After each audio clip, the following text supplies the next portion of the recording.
Welcome to Brewsers, a podcast about beer, coffee, booze, and bruisers. I am your host, Rody John, and today we talk to Jacob Longoria from Petacolas Brewing in Dallas, Texas. We talk all about his history in brewing, his love of pro wrestling, and working at Petacolas. For those who don't know, Petacolas is one of the OGs when it comes to breweries here in the DFW Metroplex. It is out in Dallas, and you hear it in the interview about what Michael Petacolas has done for brewing in Texas. So you'll hear it in just a minute. But first, make sure to go and sign up for our newsletter. The link is in our show notes. It is also on our Instagram. So do not worry. Just click the link and then you can sign up for your favorite newsletter about your favorite podcast. It's all about beer, coffee, booze, and bruisers. So without further ado, here is Jacob Longoria with Petacolas Brewing.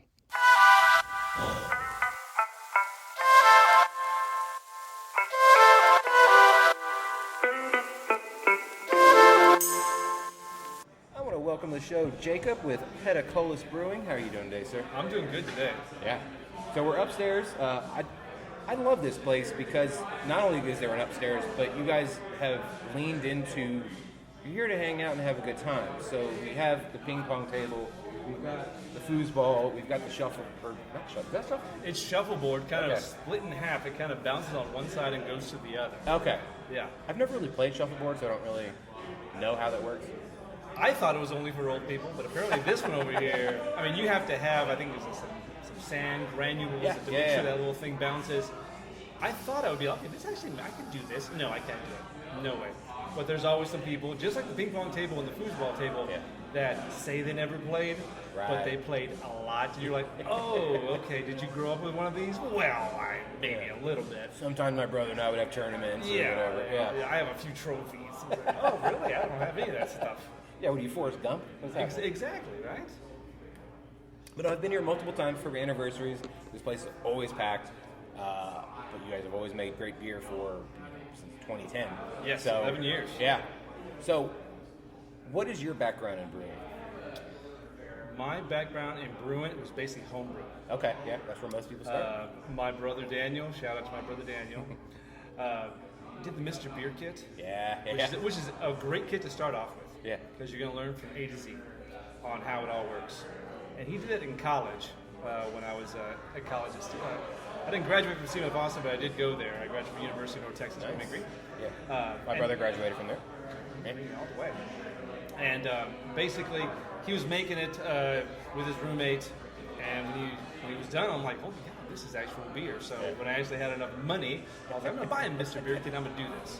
And then you start learning, like, okay, it doesn't just stop at Mr. Beer. It kind of keeps on going, and you kind of buy your own little mash tun, okay, and then you start buying more and more things once you have, some income. Right. And then you start basically home brewing at home, which I still do to this day, occasionally. Well, of course. It's a lot of fun. And then, you're working on a smaller kit, it's a little easier than... Yeah, and for me, it was always so experimental. Well, I mean, that's essentially what beer should be. Yeah. Yeah. And my wife hates it sometimes. We're just like, wait a minute, why are you taking these risks? I'm like, I don't know, I just want to see how it tastes. Mm-hmm. And some are hits and some are misses, but... Again, that's the process of making beer. That's just the process. Yeah. But I volunteered here specifically for years. Okay. I just enjoyed hey, what can I do? And when we used to have tours, and one day we'll bring them back, it was just pouring beer in that back bar for people. Right. 3 beers, $10, the best deal in Dallas. Sure. And then little by little, when I was actually in my old full-time job, I was an insurance adjuster for 7 years, doing injuries and car accidents. Fine. I mean, just people not happy with their day. No. Cars totaled. I feel bad for people in the insurance that work in the industry because being on the other side of it, like, it is awful. Like, having to deal with any of that is just a gigantic pain in the ass. Yes. I think insurance is a giant racket, but that's just me. I will agree and disagree, but I'll agree. Okay. I'm going to agree.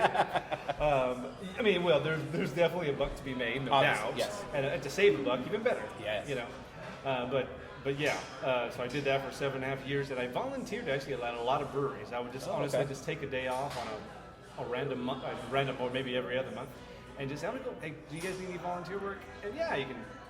I mean, I canned and canned and just poured beer for a lot of breweries in Dallas. Awesome. And then one day I was sitting at that back bar that we were just at, and a former coworker of ours that used to work there was like, "You looking for a job?" I said, "I don't know. I'm always looking for a job." And he goes, "Well, there's a position open. We know who you are. We've actually tried your beer. Now, my beer had nothing to do with getting the position. Right. They're just like, you kind of know how it works. Right. You know the process. This isn't a beer like, we need that beer." Yeah. But it was, if you want to come in for an interview, let us know. And I was like, holy cow. That's okay. Awesome. And so I talked to the wife, and I was like, Pedicolas, I think, talked to me at least an interview. And I'm going to do it. Yeah. And I did it. And I told my wife, I was like, you know something? I've thought about this, I've prayed about this, and I think this is the route I want to go. I'm really not happy in insurance adjusting. Yeah. It takes a special person, and I don't think I'm that person anymore. And so left the insurance business. Yeah.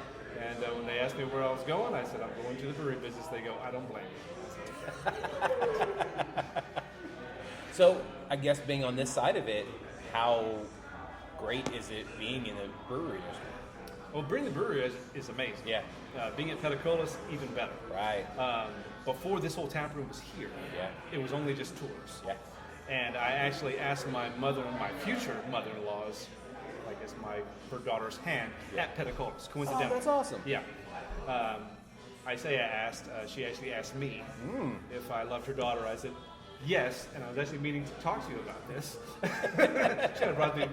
So it has a very special place in my heart. So That's amazing. So it was almost like being drafted by the Texas Rangers. Like, Yes. holy cow! Now they want you. Now it's like, okay, well now the hard work starts. Exactly. Yes. Yeah, it's not easy street after this. No, Yeah. not at all. Not at all. Now, this place has been open since, 2010, officially opened 2011. Yes. They've been the OGs when it came to Dallas and Yes. craft brewing. Like, what have you learned from this place? Because you said you kind of touched base and worked at all the other ones. What have you learned a lot from working here? Because I imagine the turnover isn't crazy high, so I imagine a lot of the same people are still here, and obviously Yes. Michael still is here on a regular basis. Yes. So, what kind of wisdom are you learning from this place?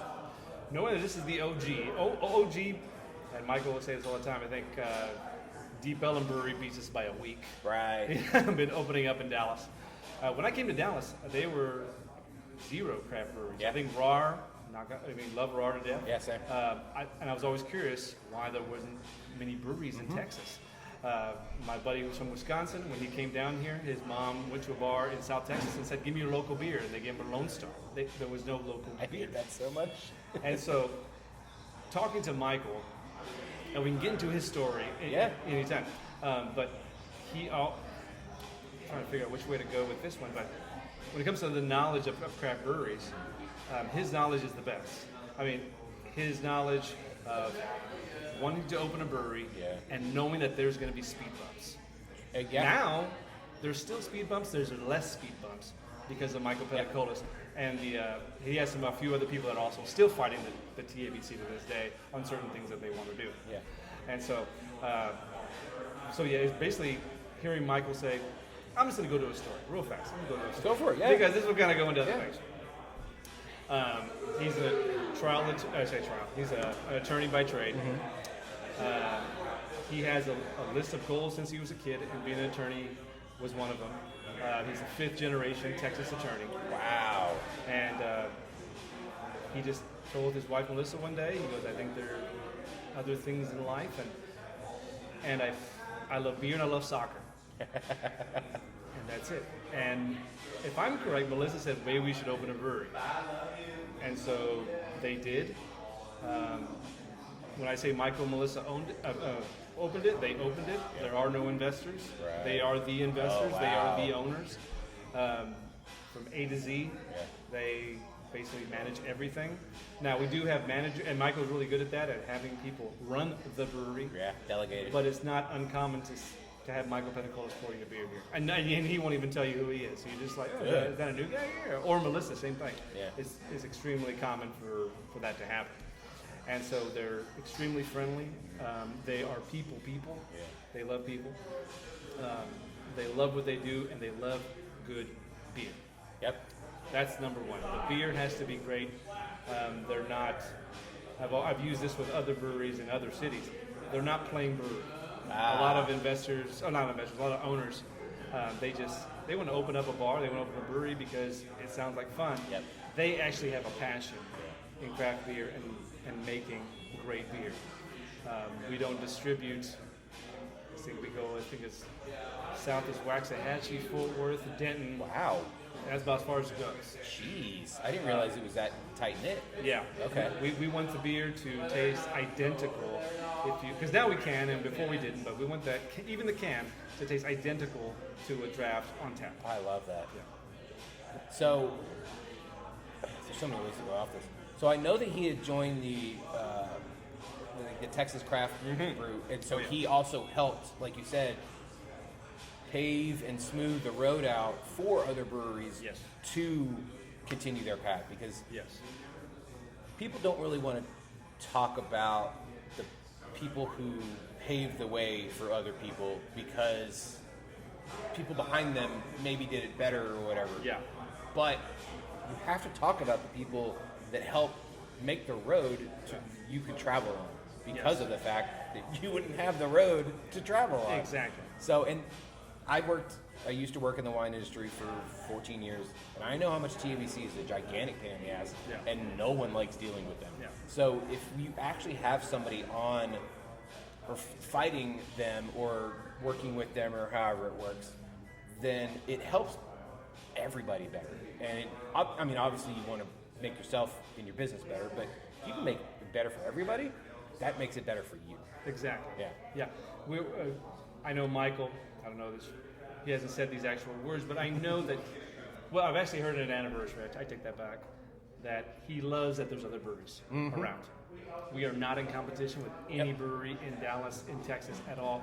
He enjoys the fact that there's other breweries, especially because anyone that comes in here, it's like, well, you can go here, and you can go to Texas Ale right down the street. You can go to Community. We're right near each other, and I encourage everyone to hit them all because they all have great beer. Of course.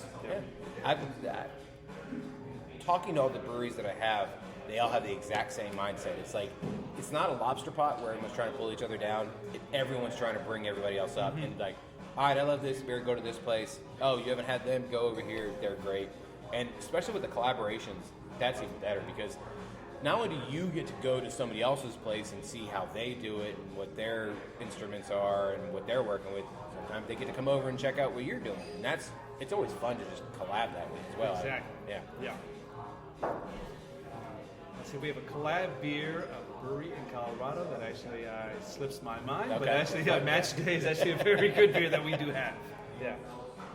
Now, okay, so how many recipes do you have on your own that you've made at home?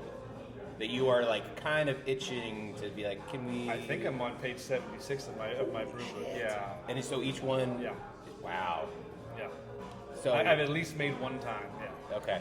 And how many have you brought up here and tried to incorporate here? 0 so far. Really? Yeah. Okay. 0 so far. But they are very open on bringing on new beers. Okay. So I have pitched them. A few times. Right. You know, but it's all about basically, I would say what the market wants, what we think our customers would like, and then we have to master it on our system. Well, that's bringing true. that, scaling it up. I mean, yeah, because you're making it on a much bigger scale. Like, I didn't look, but I imagine there's no pilot system really. No, we have no pilot Yeah, system. so It's go big or go home. Yeah. So, I don't know. I always think I don't own a brewery, I don't run a brewery, whatever. It's the thought process I've had that you should at least have like one pilot system. Try it out through the tap room. If it works out well, make it bigger. I know some do work it that way, but I know not everybody can work that way. Yeah. We never started off with a pilot system. Right. Okay. So that's why we never use it. Now, room is a big deal. We don't really have room for a pilot system. But I've asked Michael many times, like, hey, maybe we should try this. He's like, hey, if you want to do it, let's do it. Yeah. But let's go big. Yeah. Let's actually talk about it, and maybe we can scale it a certain way and just see how it turns out. And if it doesn't turn out the way we want it, then we don't serve it. That's awesome. Straight up. Wow. We've had many, I won't say many, but quite a few beers